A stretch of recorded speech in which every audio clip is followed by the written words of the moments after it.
Good morning, and welcome to Adaptive Chicago Productions on this Wednesday, February 26th, 2025. I'm your host, Kenneth Borst.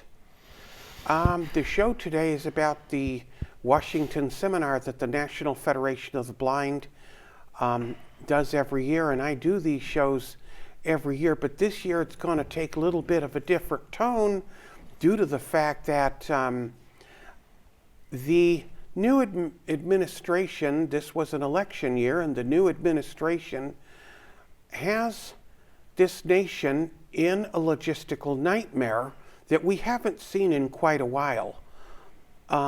Here to talk about that is our guest, Marilyn Green, the state president of the Illinois affiliate of the National Federation of the Blind. Good morning, Marilyn. Good morning, Ken. Thanks for having me here with you today. Yes, thanks for coming. Yes, first of all, give us a history on the National Federation of the Blind in your own words and how you got involved. So the National Federation of the Blind is the oldest and largest organization of blind people in the United States. We came into existence in 1940, and we believe in the full capacity of blind people. Our belief statement is the National Federation of the Blind advances the lives of its members and blind people throughout the United States. Every day we raise expectations because low expectations create obstacles between blind people and our dreams. Our collective power, determination, and diversity achieves the aspiration of all blind people. And we really work every day, as we say in that belief statement, to walk that walk and not only talk that talk. Very well put. I think that will be a really good eye-opener for our viewers, as certainly I've noticed as a blind person myself, and I'm quite often a pedestrian who gets approached quite frequently by strangers, especially because I have a guide dog. But I am finding that somehow our message is getting out, that people seem to be more informed than they were years ago. And for somebody who has always been blind, and I'm 71 years old, almost 72, so I know I'm seeing a marked difference over the years. But so tell us now, as far as the Washington seminar, what dates did it take place? We had our great gathering and our day of trainings on February 3rd. And then for Illinois, we were able to take care of all of our appointments on February 4th and 5th. But for larger states, it might have taken them through the 6th of February. For smaller states, they might have been able to do it in one day. But we have 19 appointments in the state of Illinois. We have 17 members of Congress and 2 senators, and we were able to meet with 18 of those 19 this year. So we were very excited to visit those offices, and some of those appointments we were able to meet with the member of Congress themselves. Oh, that's awesome. So what was our legislative agenda this year? So we had our legislative priorities going in, which was the Home Medical Device Non-Visual Accessibility Act, the Websites and Mobile Applications Act, and the Blind Americans Return to Work Act. Those were our legislative priorities. But because, as you mentioned earlier, there's been so much happening around disabilities, we felt that it was important to talk to the members of Congress and our senators about laws that are important to the blind and the funding sources that are important to the way that blind people live our lives. So how was the reception? Marilyn, did you get a sense that the Congress people were listening and that they felt assured that they were going to be able to communicate our message accurately to the president? They did, we did get positive feedback from every member of Congress who we were able to meet with. So that's definitely a positive. There wasn't any pushback. They believed in the funding sources and making sure that blind people can live our lives, whether it's the Americans with Disabilities Act or the Rehab Act. They really understood how those laws impact the lives of blind people because we help them to understand. That's what we do in the National Federation of the Blind. We educate and we advocate. So how many co-sponsors did we get for each one of our legislative bills? So this is the beginning of a new congressional session. So currently we don't have any members of Congress who are signed onto our bills, but that doesn't mean we're not going to get any because many of them did sign on in last year's congressional session. So that's what Washington Seminar is about going to the members of Congress, talking about our legislative actions and really getting our members to do that grassroots advocacy. So asking them to go into the district offices, to send emails. We recently received an email from our national office because the Blind Americans Return to Work Act was introduced. It's HR 1175. So for us inside the districts to do that legwork and again really reinforce how important these bills are to the lives of blind people. So tell me, how many, I don't know if you have an exact figure or not, but approximately how many people were in Washington this year? I did not do a count, but on average, we usually have about 500 people who go to the Hill. And that's representing all 50 states plus DC and Puerto Rico. Was the turnout as good this year as it had been in previous years? I would say yes. We always have an overflow room, and the overflow room, from what I understand, was full as usual. So yes. Oh, that's good. Yeah, so I was thinking in terms of, it's really good that you seem to, there was a good reception at the, with the senators and representatives, and I'm really hoping that, we could get our legislative agenda through, and also, we kind of briefly touched upon it, but what kind of move, if any, has there been as far as Medicaid is concerned? None that I'm aware of. We did talk about the funding sources, and those were funding sources that we did let the members of Congress know would be impacted by the executive orders that were floating around in Washington, D.C. So as far as I know, there is no, I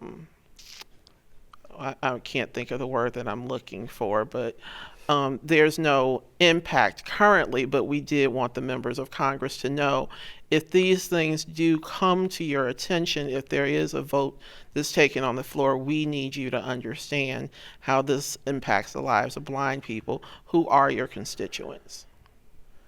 Yes, well, I hear a lot of scuttlebutt, and I don't know how much of it's true or not, and I don't know if this was touched upon at the Washington seminar, but has there been any discussions about Social Security and what the plans are for Congress and the President, and if so, what would they be?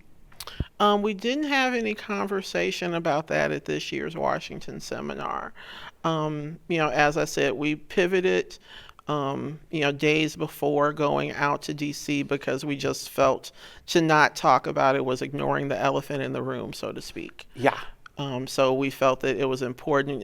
So we had our fact sheet when we go to Washington seminar. We're always very organized. We have folders that we provide for the members of Congress and their staff. And it has fact sheets about the legislative priorities that we've come with, as well as information about our programs within the National Federation of the Blind. But this year there was another fact sheet that talked about the laws that blind people depend on and the funding sources.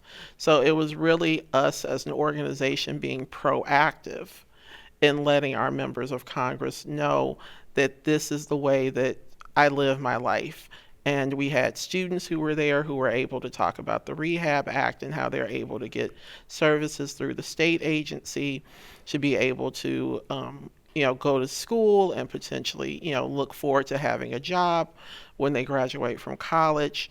About the Americans with Disabilities Act and how it allows to have Braille in the building so that students can transverse their campus, as well as for us as adults as well. So really letting them know that these are not things that are not used. Some people might say that they're unnecessary, but we know that they are necessary. And we want our members of Congress to know that they're necessary, because what we find happens more often than not is that people say, oh, I didn't realize that. And now it's something that's already been done. And it takes 2 minutes to undo things, and it takes 20 years to put it back into place. Yeah, I know what you mean. The reason why I brought it up is because I keep hearing so much hysteria around and scuttlebutt around the issue of Social Security. And my response has always been, okay, they're talking tough, but they really can't cut our Social Security, because there are too many people on it already, and plus the fact that there are too many homeless people out there already that can't find a place to live. If they cut out people's Social Security, that increases certainly the number of homeless people, the number of homelessness. And as a matter of fact, last week, the 15th of this month to be exact, I had met with my guide dog group, the Chicago Guide Dog Group, and the partner of our facilitator, the Life's Partner. We happened to have gotten to a conversation about Social Security, and this woman is really livid because she's 66 years old and wishes to retire from her employment because her arthritis is getting to her really badly in terms of performing daily activities there. And but she's afraid that she will lose her Social Security, so she's, sure that she can't afford to retire. I basically said to her, I said, well, look, Mary, regardless of what they may or may not do, we can't predict the future, but I assure you that tough it out for at least the next few years, because the longer you work, the higher your retirement benefits are going to be, and everything. But I really don't believe they can actually completely eliminate it, because there's too many of us on it. Well, I know that's definitely a conversation piece. That's not anything that we in the National Federation of the Blind have really explored. I'm sure that our Government Affairs Department back out in Baltimore is looking at every angle of this to make sure that the lives of blind people are not harshly impacted. So unfortunately, I can't answer that question. Yeah, well, I'm glad you have. Thank you for telling me that. And also, it sounded like those 3 days were pretty productive, and seemingly were as productive as they had been in previous years. Of course, I wasn't there, but it certainly sounds like it. And I'm glad we do it every year. Um, also, I was, wondering if you could talk a little bit about. Uh, I wanted to allude to your time as a juror. I know that for many, many years, blind people weren't even permitted to be on juries, and so that's definitely progress. What they say, progress, not perfection, but so that's definitely a leap in progress. So I understand that you were recently a member of a jury. Could you please tell us about that experience? Of course, it was actually one of the happiest days of my life. I think that when I was sworn in as a juror, I was probably grinning from ear to ear because of the information that I've gained through the National Federation of the Blind. I knew how to advocate for myself, and I knew how to explain how I could be a juror. And it was just so empowering and really learning about how our justice system works. The experience was different for me than for many. The defendant decided to defend himself. So there was an actual attorney there, but they were there to advise. We didn't actually hear them speak. And just learning about so many different things. It was a case that dealt with firearms and narcotics.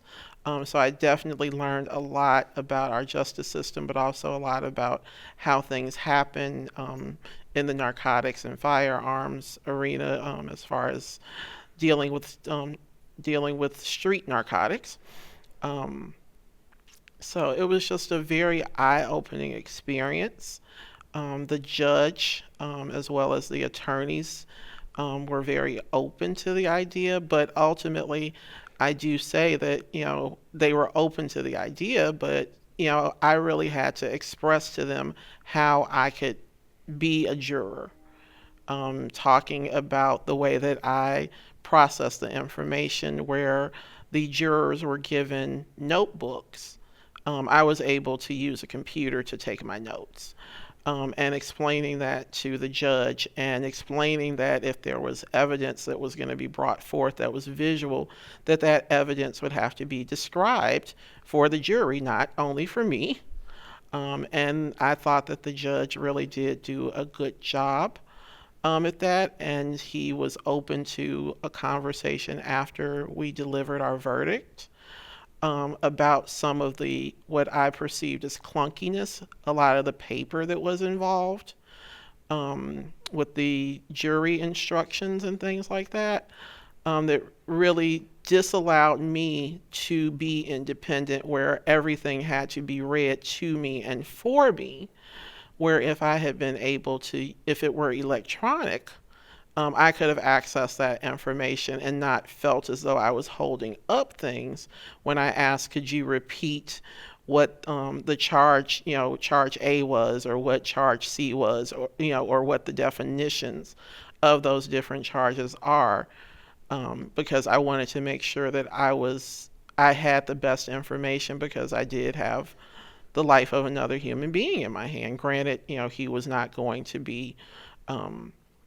he was going to spend some time in jail, being away from family. So that's important to really understand what that meant. So I did talk to the judge, and his staff was there to take those notes. So hopefully, I think that it was taken into real consideration, for if there is another juror who is blind that walks into that courtroom.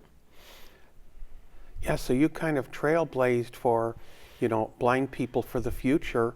That and I'm glad that because you had mentioned it at our monthly chapter meeting, and I was impressed certainly with what you had to say.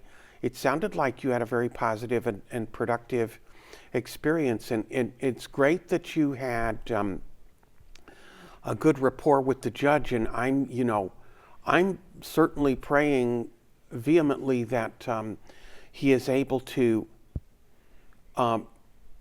arrange his calendar in such a way of events so that he will be able to make it to our state convention, and that will be an awesome experience for him to bring back to his professional colleagues, because that's really how we educate the public.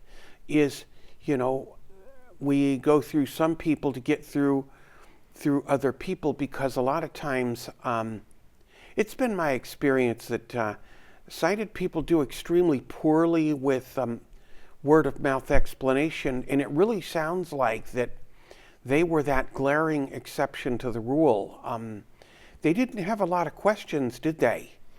They did have some, but I tried to get ahead of those questions, in providing them with the information of, if there is visual evidence, it's something that will need to be described.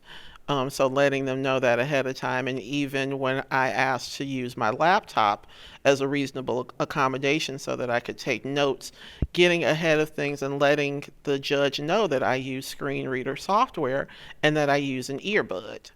And so that earbud being in my ear would not distract me from doing the work that I had been sworn in to do.